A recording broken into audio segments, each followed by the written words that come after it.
बहन की मोहब्बत। बहनें ऐसी क्यों होती हैं? सुबह सुबह चाय की दुकान पे मेरा दोस्त मेरे पास आया, मुझे सलाम किया और बैठा। उसकी आंखों में आंसू थे। मेरा हाथ पकड़ा, रोते हुए बोला, यार मैं आज खुद को बहुत छोटा महसूस कर रहा हूँ। मैं हैरान था, उसकी कमर पकड़ी। अरे ऐसा क्या हो गया मेरे शेर को? वो मुझसे नजरें न मिला रहा था, फिर जोर जोर से रोने लगा। सब लोग उसकी तरफ देखने लगे। मैंने उसको चुप करवाया। अरे पागल, सब लोग देख रहे हैं। वो मेरे सीने से लग गया, रोते हुए बोला, बहनें ऐसी क्यों होती हैं? मैं सोच में गुम हो गया। तुम ऐसा क्यों बोल रहे हो? वो रोते हुए कहने लगा, यार पता है मेरी बहन की शादी को 6 साल हो गए हैं, कभी उसके घर नहीं गया। ईद शबरात कभी कभी मैं नहीं जाता, अबू या अम्मी जाते हैं। मेरी बीवी एक दिन मुझे कहने लगी, आपकी बहन जब भी आती है उसके बच्चे घर का हाल बिगाड़ कर रख देते हैं, खर्च डबल हो जाता है। और तुम्हारी माँ हमसे छुप छुपा कर कभी उसको साबुन की पेटी देती है, कभी कपड़े, कभी सर्फ के डब्बे, और कभी तो चावल का थैला भर देती है। अपनी माँ को बोलो ये हमारा घर है, कोई खराब सेंटर नहीं।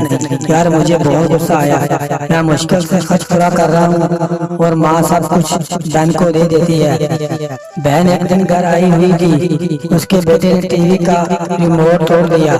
मैंने माँ से गुस्से में कह रहा था, माँ बहन को बोलो यहाँ ईद पे आया कर बस। और ये जो आप साबुन, सर्फ और चावल का थैला भर कर देती है ना, उसको बंद करें। माँ तो चुप रही, मगर बहन ये सब बातें सुन ली थी।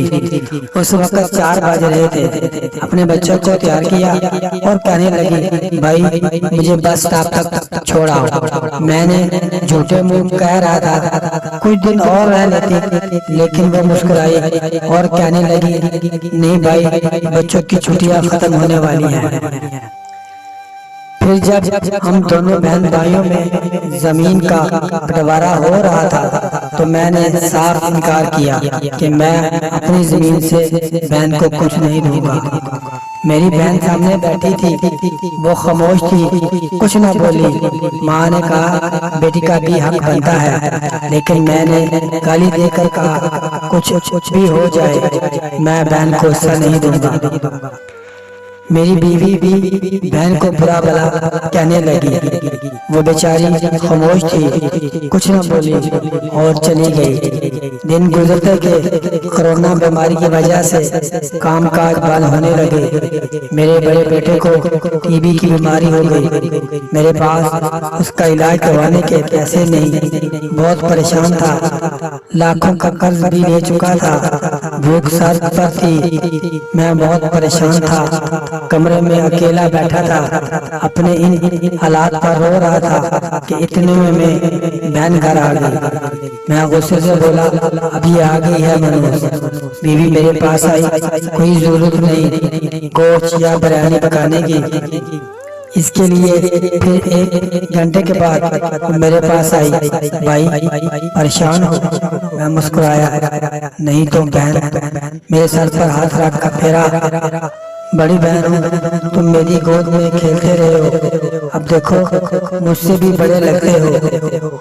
फिर वो मेरे करीब हुई, अपने पर्स से सोने के कंकड़ निकाले, मेरे हाथ में रखे, आस्था से बोली, पागल तू ऐਵੇਂ परेशान होता है? तेरा भाई शहर गया हुआ था, बच्चे स्कूल थे। मैंने सोचा दौड़ते दौड़ते भाई से मिल आती हूँ। मेरा हाथ पकड़ कर अपने सोने के कंगन रख दिए और कहने लगी, ये कंगन बेचकर अपना खर्चा कर, बेटे का इलाज करवा और जा, उठ नाई की दुकान पे जा, दाढ़ी बढ़ा रखी है, शक्ल तो देख जरा, क्या हालत बना रखी है तुमने। मैं खामोश था, बहन की तरफ देखे जा रहा था। वो आस्था से बोली, किसी को न बताना कंगन के बारे में, तुमको मेरी कसम है। मेरे माथे पर बोसा किया और 1000 रुपये मुझे दिए जो 100-50 के नोट थे। शायद उसकी जमा पूंजी थी।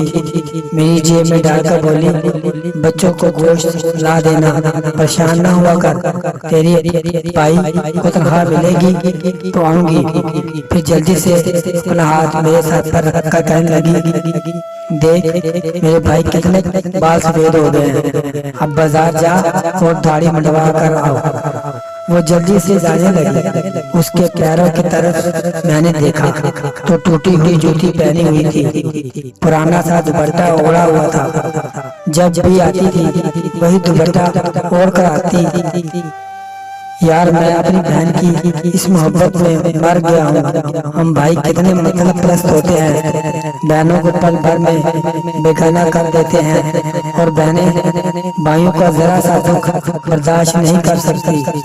वो हाथ मेरे कंगन पकड़े सो रो रहा था। उसके साथ साथ मेरी आंखों से भी आंसू निकल रहे थे। खुदा जाने कितने दुख सह रही होती हैं। कुछ लम्हे बहनों के पास बैठकर उनका हाल पूछ लिया करें। शायद आपकी वजह से ही उनके चेहरे पे कुछ लम्हों के लिए एक सुकून आ जाए। अल्लाह ताला तमाम बहन भाइयों को हकीकी मोहब्बत नसीब फरमाए, आमीन।